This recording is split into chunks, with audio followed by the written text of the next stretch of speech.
حضرت مولانا مختار الدین شاہ صاحب رحمۃ اللہ علیہ اخلاص کے پیکر تھے، علم کے پیکر تھے. ان کی گفتگو میں انتہائی نرمی پائی جاتی تھی اور درد پایا جاتا تھا. جو بھی شخص ان کی گفتگو سنتا تھا اس کا دل نرم ہو جایا کرتا تھا. اس انداز میں وہ گفتگو کیا کرتے تھے، اس انداز میں وہ بیان کیا کرتے تھے. آج وہ دنیا سے رخصت ہو چکے ہیں. اللہ رب العزت ان کی مغفرت فرمائے، اللہ رب العزت ان کے لواحقین کو صبر جمیل عطا فرمائے. جو ہمارے اکابر موجود ہیں، بالخصوص حضرت قائد ملت اسلامیہ حضرت مولانا فضل الرحمان صاحب دامت برکاتہم العالیہ. ویڈیو شروع کرنے سے پہلے میں آپ سے ریکویسٹ کرتا ہوں کہ آپ میرے چینل کو سبسکرائب کر دیں. اگر میری کوئی بات آپ کو پسند آتی ہے کمنٹ میں اپنی رائے کا اظہار ضرور کریں. ایک عالم جب دنیا سے جاتا ہے، ایک عالم کی موت گویا کہ پورے عالم کی موت ہوتی ہے. ایک عالم جب دنیا میں ہوتا ہے کئی لوگوں کو وہ ہدایت پہنچا رہا ہوتا ہے، لیکن جب وہ دنیا سے چلا جاتا ہے کئی لوگوں کی ہدایت کے راستے بند ہو جایا کرتے ہیں اس عالم سے جو لوگوں تک ہدایت پہنچ رہی ہوتی ہے. آپ اندازہ کریں، اللہ رب العزت قرآن مجید میں عالم کی فضیلت کو بیان کرتے ہوئے فرماتے ہیں قل هل يستوي الذين يعلمون والذين لا يعلمون. اے محمد آپ کہہ دیجئے کیا جاننے والا، کیا علم رکھنے والا اور کیا علم نہ رکھنے والا برابر ہو سکتے ہیں؟ ایک اور جگہ اللہ رب العزت نے قرآن مجید نے ارشاد فرمایا انما یخشى اللہ من عباده العلماء. اللہ رب العزت سے سب سے زیادہ ڈرنے والے وہ علماء ہوتے ہیں.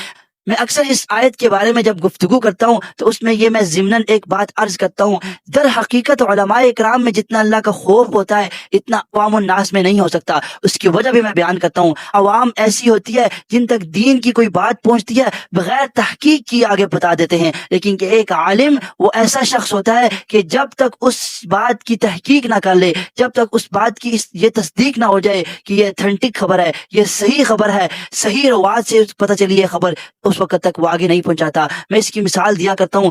آج کل کے معاشرے کے اندر لوگ بخاری شریف کی احادیث بیان کرتے ہیں، عوام الناس میں سے لوگ بیان کرتے ہیں، لیکن ہمارے مدارس کا جو نصاب ہے سب سے پہلے ہمیں قرآن و سنت کے لیے نحو سکھائی جاتی ہے، پھر صرف سکھائی جاتی ہے، پھر اصول تفسیر سکھائے جاتے ہیں، پھر اصول فقہ سکھائے جاتے ہیں، پھر اصول حدیث سکھائے جاتے ہیں، پھر علم کلام سکھایا جاتا ہے، علم معانی سکھایا جاتا ہے، علم بلاغت سکھایا جاتا ہے. ہمیں ان تمام علوم کو سیکھنے کے بعد آخری درجے کے اندر آ کے ہمیں بخاری شریف دی جاتی ہے اور ہمیں کہا جاتا ہے کہ اب آپ اس بخاری شریف کو پڑھنے کے قابل ہو گئے ہیں. اس کے بعد ہمیں بخاری شریف کی احادیث پڑھائی جاتی ہیں اور اس کے بعد ایک ایمانی کیفیت کے ساتھ بخاری شریف کا درس ہوتا ہے. عزیز طلباء و طالبات اور میرے محترم دوستو، ہمیں چاہیے کہ ہم رسول اللہ صلی اللہ علیہ وسلم کی بات کو آگے پہنچانے سے پہلے اس کی تحقیق کر لیں. کیا یہ حضور کی طرف بات منسوب بھی ہے یا نہیں ہے، یا کسی نے من گڑت بات کر دی ہے؟ رسول اللہ صلی اللہ علیہ وسلم نے ارشاد فرمایا من کذب علی متعمدا فمقعدہ علی النار. حضور نے ارشاد فرمایا جس شخص نے میری طرف جھوٹی بات منسوب کی، وہ بات منسوب کی جو میں نے نہیں کہی، فمقعدہ علی النار، اس کو چاہیے کہ وہ اپنا ٹھکانہ جہنم میں بنا لے. اس لحاظ سے علماء اکرام بہت زیادہ احتیاط کرتے ہیں. عوام اس بات سے احتیاط نہیں کرتی. آپ بارہا سوشل میڈیا پہ دیکھتے رہتے ہوں گے یہ فلاں کتاب کی روایت ہے، اس کو آگے بیان کر دیتے ہیں، اس کی تحقیق بھی نہیں کرتے. بارہا آپ سوشل میڈیا پہ دیکھتے رہے ہوں گے یہ بخاری شریف کی روایت ہے، یہ ابو داؤد شریف کی روایت ہے. عام شخص بھی یوٹیوب کا چینل کھول کے، ٹک ٹاک کا چینل کھول کے اس کے اندر احادیث بیان کر رہا ہوتا ہے. اس کی کوئی سند اس کے پاس موجود نہیں ہوتی کہ اس نے اساتذہ سے پڑھی بھی ہے کہ نہیں پڑھی، بس وہ اپنے چینل پہ بیان کر دیتا ہے. لہٰذا ہمیں چاہیے کہ ہم جب بھی رسول اللہ صلی اللہ علیہ وسلم کی حدیث کو بیان کریں تو علماء سے اس کی تحقیق کروا لیں کہ میں یہ جو حدیث بیان کر رہا ہوں کیا یہ اتھینٹک بھی ہے کہ نہیں، کیا یہ صحیح حدیث بھی ہے کہ نہیں، کیا یہ میں من گڑت روایات کو آگے نقل تو نہیں کر رہا.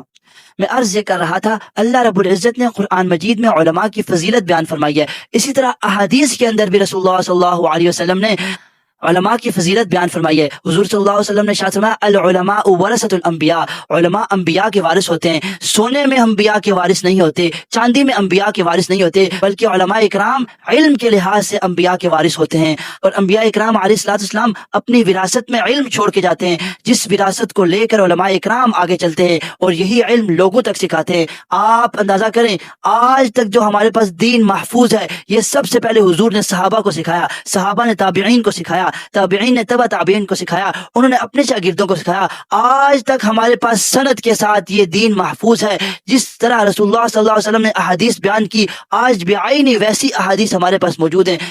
یہ رسول اللہ صلی اللہ علیہ وسلم کا خصوصی امتیاز ہے، اور یہ رسول اللہ صلی اللہ علیہ وسلم کی خصوصی شان ہے کہ ان کی ہر ادا آج تک محفوظ ہے۔ حضور صلی اللہ علیہ وسلم کھانا کیسے کھاتے تھے یہ بھی محفوظ ہے، سواری پر سوار کیسے ہوتے تھے اور دعا کیا پڑھتے تھے آج تک محفوظ ہے۔ اسی طرح رسول اللہ صلی اللہ علیہ وسلم جب باغ میں جاتے تھے کس طرح باغ میں جایا کرتے تھے یہ بھی آج تک محفوظ ہے۔ رسول اللہ صلی اللہ علیہ وسلم کی نماز مکمل آج تک محفوظ ہے، تمام ادائیں محفوظ ہیں۔ آپ اندازہ کریں اتنی شان والے ہمارے نبی تھے، آج تک تمام ادائیں رسول اللہ صلی اللہ علیہ وسلم کی محفوظ ہیں ہمارے پاس۔ حضرت مولانا مختار الدین شاہ صاحب رحمۃ اللہ علیہ اخلاص کے پیکر تھے، علم کے پیکر تھے۔ ان کی گفتگو میں انتہائی نرمی پائی جاتی تھی اور درد پایا جاتا تھا، جو بھی شخص ان کی گفتگو سنتا تھا اس کا دل نرم ہو جایا کرتا تھا۔ اس انداز میں وہ گفتگو کیا کرتے تھے، اس انداز میں وہ بیان کیا کرتے تھے۔ آج وہ دنیا سے رخصت ہو چکے ہیں، اللہ رب العزت ان کی مغفرت فرمائے، اللہ رب العزت ان کے لواحقین کو صبر جمیل عطا فرمائے، اللہ رب العزت ان کے فیض کو ان کی نسلوں میں جاری فرمائے، اللہ رب العزت ان کی قبر کو جنت کے باغوں میں سے ایک باغ بنائے، اللہ رب العزت ان کی قبر کو اپنے نور سے منور کر دے اور جنت میں ان کو اعلیٰ مقام عطا فرمائے، بلکہ جنت الفردوس میں ان کو اعلیٰ مقام عطا فرمائے۔ حضرت رحمۃ اللہ علیہ نے بہت سے نوجوانوں کو ہدایت کے راستے پر چلایا اور بدعات سے بچایا، اور حضرت کے بیان میں ایسا اثر تھا کہ لوگ ان کی طرف کھینچے چلے جاتے تھے، ان کی بات سنتے تھے اور ان کی بات سن کر اصلاح کرنے کے لیے تیار ہو جاتے تھے۔ کتنے نوجوانوں کی حضرت نے اصلاح کی ہے، آپ اندازہ کریں، اتنی زیادہ خدمات ہے حضرت کی انسان سوچ بھی نہیں سکتا۔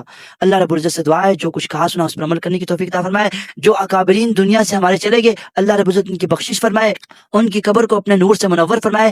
جو ہمارے اکابر موجود ہیں بالخصوص حضرت قائد ملت اسلامیہ حضرت مولانا فضل الرحمان صاحب دامت برکاتہم العالیہ، دامت فیوزہم العالیہ، ہم سب کے سروں کا تاج۔